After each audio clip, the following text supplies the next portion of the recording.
Hello guys, അപ്പോൾ ഇന്ന് ഞാനൊരു കല്യാണം കൂടാൻ പോയിരുന്നു കേട്ടോ.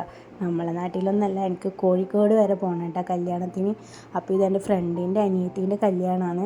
അവൾ അത്രയും വിളിച്ചുകൊണ്ട് എന്തായിട്ട് പോകാണ്ടിരിക്കാൻ പറ്റില്ല, അതുകൊണ്ടാണ് കേട്ടോ ഞാൻ പോകുന്നത്. അപ്പോൾ രാവിലെ 6:30 ട്രെയിനിനാണ് കേട്ടോ ഞാൻ പോകുന്നുണ്ടായിന്. പരശുവിന് പോയി. അപ്പോൾ വീട്ടിൽ നിന്ന് ഫുഡൊന്നും കഴിച്ചിട്ടുണ്ടായില്ല. അങ്ങനെ ഞാൻ ട്രെയിനിൽ നിന്നൊരു ചായ കുടിച്ചിട്ടുണ്ടായിന്. അങ്ങനെ ഞാൻ കൊയിലാണ്ടി എത്തിയിട്ടാണ്. കൊയിലാണ്ടി നടുവന്നൂരാണ് അവളെ വീട്. കല്യാണം അവിടെയാണ്, അടുത്തൊരു കൺവെൻഷൻ സെൻറ്ററിനാണ്. അപ്പം ഞാൻ കൊയിലാണ്ടിയിലാണ്, കോഴിക്കോടെല്ലാം ഇറങ്ങിനി. കൊയിലാണ്ടിയിൽ ഇറങ്ങിയിട്ട് അവിടുന്ന് ബസ് സ്റ്റോപ്പിലേക്ക് വന്നു കേട്ടോ. പിന്നെ ഞാൻ ബസ് കയറി ഇങ്ങനെ ചോദിച്ച് പോവേന്ന് കേട്ടോ. ആദ്യമായിട്ടാണ് ഞാനിങ്ങനെ ഒറ്റയ്ക്ക് ഇത്രയും ദൂരം യാത്ര ചെയ്യുന്നത്.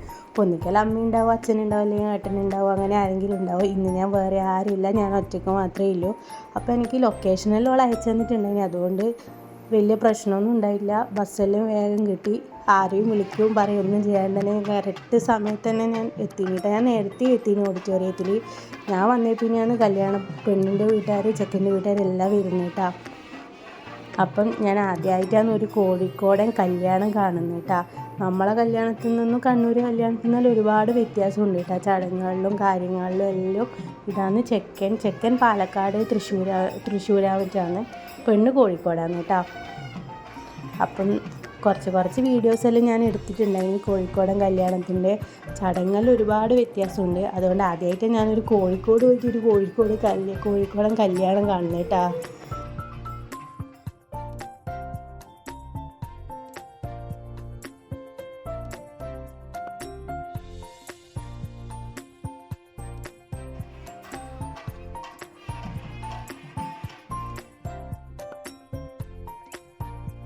പിന്നെ കല്യാണത്തിന് ഫുള്ളും നമ്പൂതിരി ചടങ്ങുണ്ടായി കേട്ടോ. അങ്ങനെ നമ്മളെ നാട്ടിൽ നമ്മളെ സൈഡിലൊന്നും നമ്പൂതിരി ചടങ്ങില്ല, ചിലയിടത്തെല്ലാം ഉണ്ട് തോന്നുന്നത്. പക്ഷേ ഇവിടെ നമ്പൂതിരി ചടങ്ങെല്ലാം ഉണ്ടായിന്. അങ്ങനെ കല്യാണമെല്ലാം കഴിഞ്ഞു, ഫോട്ടോഷൂട്ടെല്ലാം കഴിഞ്ഞു കേട്ടോ. പിന്നെ സദ്യ കഴിക്കാൻ പോയി കേട്ടോ. നമ്മളെന്നല്ല, ഞാൻ ഒറ്റയ്ക്കെല്ലാം ഉണ്ടായിട്ടില്ലോ. അപ്പോൾ സദ്യക്ക് എല്ലാ കറികളെല്ലാം ഉണ്ടായിന്. ആദ്യം ഉപ്പ് തന്നിട്ടുണ്ടായിന്. പിന്നെ അച്ചാർ, ഉപ്പേരി പറഞ്ഞാൽ വറവ് കേട്ടോ. പിന്നെ ശർക്കര ഉപ്പേരി ഉണ്ടായിന്. പിന്നെ കായ് വറവ് ഉണ്ടായിന്. പിന്നെ എല്ലാ കറികളെല്ലാം നമ്മളെ നാട്ടിലത്തെ സെയിം തന്നെയാണ് കേട്ടോ. നല്ല ടേസ്റ്റും ഉണ്ടായിന്, എല്ലാ കറികളും നല്ല ടേസ്റ്റ് ഉണ്ടായിന്.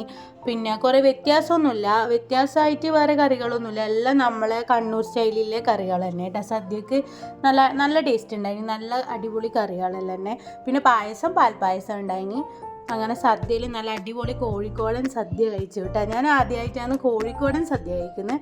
നമ്മുടെ നാട്ടിലത്തെ സദ്യ തന്നെ, വലിയ വ്യത്യാസമൊന്നുമില്ല. ഇനി എനിക്കങ്ങനെ തോന്നിയിട്ടൊന്നുമില്ല.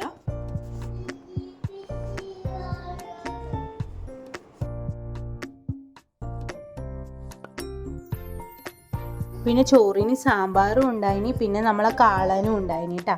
അപ്പോൾ അതെല്ലാം കൂട്ടി ചോറ് കഴിച്ചു, പാൽപ്പായസവും കഴിച്ചു കേട്ടോ. പിന്നെ ഞാൻ ചോറെല്ലാം കഴിച്ചപാട് ഇറങ്ങിയിട്ടുണ്ടായിനി, കാരണം എനിക്ക് ഉച്ചയ്ക്ക് 2 മണിക്കത്തെ ട്രെയിനാണ് കേട്ടോ ഉണ്ടായിനി. അങ്ങനെ ആദ്യം ഞാൻ ട്രെയിൻ കയറി പയ്യന്നൂർ ഇറങ്ങിയിട്ടാ. അപ്പോൾ ഇതായിരുന്നു എൻ്റെ സോളോ ട്രിപ്പ് കേട്ടോ, കോഴിക്കോടേക്ക്. പയ്യന്നൂരിൽ നിന്ന് കോഴിക്കോട് വരെ അങ്ങനെ ഞാൻ ഒറ്റയ്ക്ക് പോയി ഗൈസ്, ആദ്യമായിട്ടാണ്. അപ്പോൾ അതൊരു വലിയ എക്സ്പീരിയൻസ് ഉണ്ടായിന് കേട്ടോ.